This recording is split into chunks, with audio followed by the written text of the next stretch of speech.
Hey y'all, welcome to the Memoirs of a Sinner, a personal growth podcast by Her Kinkz.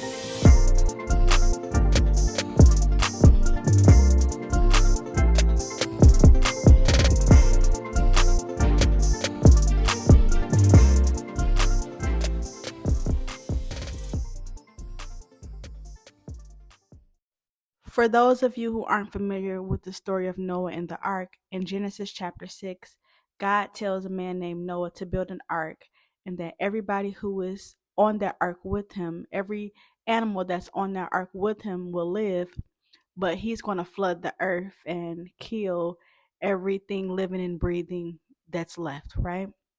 And so my grandmother was telling me the story of how she went to a Noah's Ark play with my aunt, and she's focused on the show. She's looking at the stage, and it was an amazing presentation.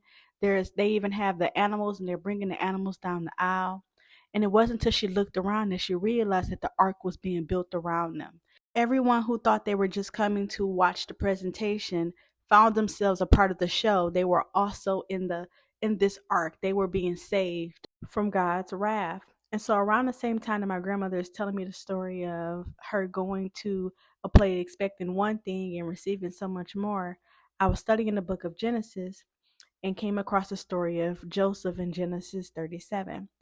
And so there's a guy named Joseph. He's one of the 12 of Isaac's children, and he is the favorite child, right? And so God gives him a dream, and he tells his family, I had a dream that you all were bowing down to me.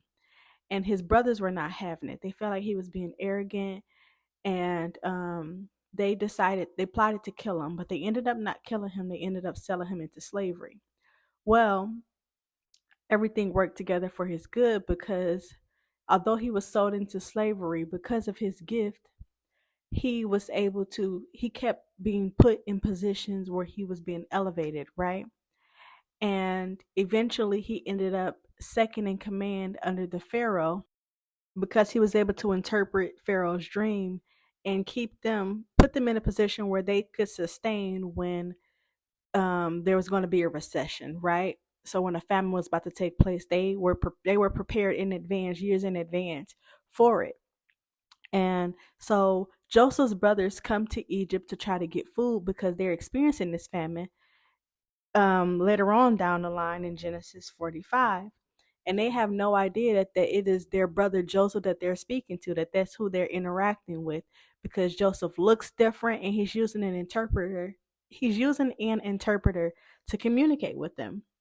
And so he reveals himself to them. It's like, hey, y'all, it's me. I'm your brother Joseph.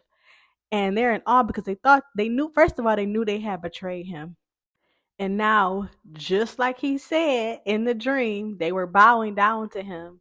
And that is when he revealed himself. They weren't expecting to see him in such a high position. And they are indefinitely just the exact thing that they betrayed him over. They found themselves doing it. They are sitting there bowing down to him. And Joseph forgives them. He's like, God worked it together for my good. Don't be ashamed. I'm not upset with you all. I'm not angry. But God needed to put me in this position. What y'all did to me had to happen so that I could be in position to make sure y'all had more than enough. Y'all had everything that y'all needed when y'all needed it. So unlike everybody else, they didn't come paying for food, and they didn't have to struggle and worry about starvation, because Joseph was in the position to look out for his whole family, right? We also see this in the story of my big brother Jesus, right? And so Jesus tells his disciples, right? In Matthew, Mark, Luke, and John, we can see the account of Jesus telling them, I am going to be abused. They're going to kill me. I'm going to die, and I'm going to resurrect in 3 days, right? He didn't told his followers exactly what's going to happen.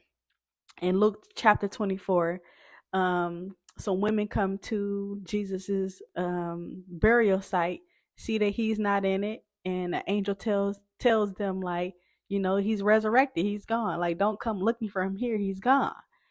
And two of Jesus's followers are walking. They're walking down the road home, and they're having this conversation about everything that had happened. and Jesus is walking alongside of them, but they don't realize, they haven't recognized that this is Jesus. The person that they're talking about is actually walking alongside them the entire time.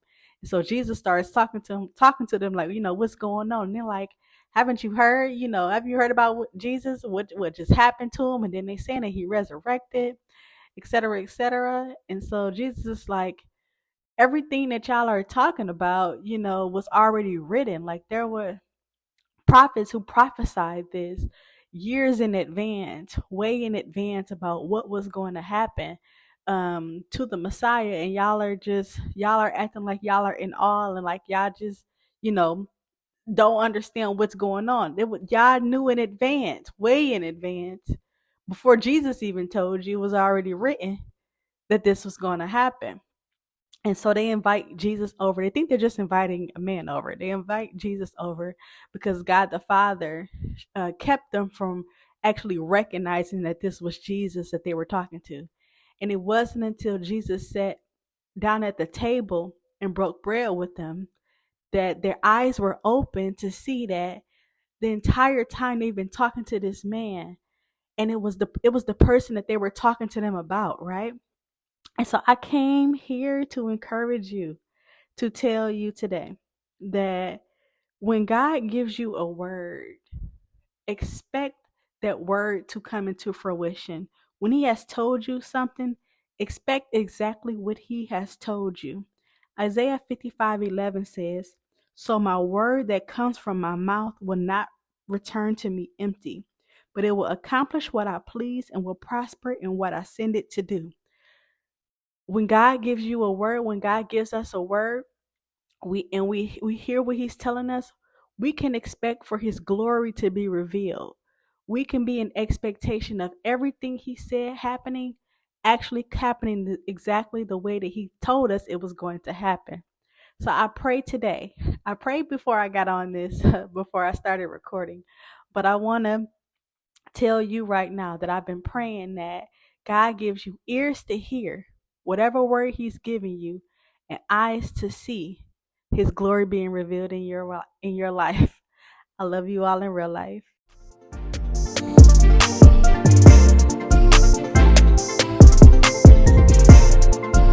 If you'd like to stay connected, you can follow me on Instagram at the Insta About Her, TheinstaAboutHer, and make sure you subscribe and leave a review.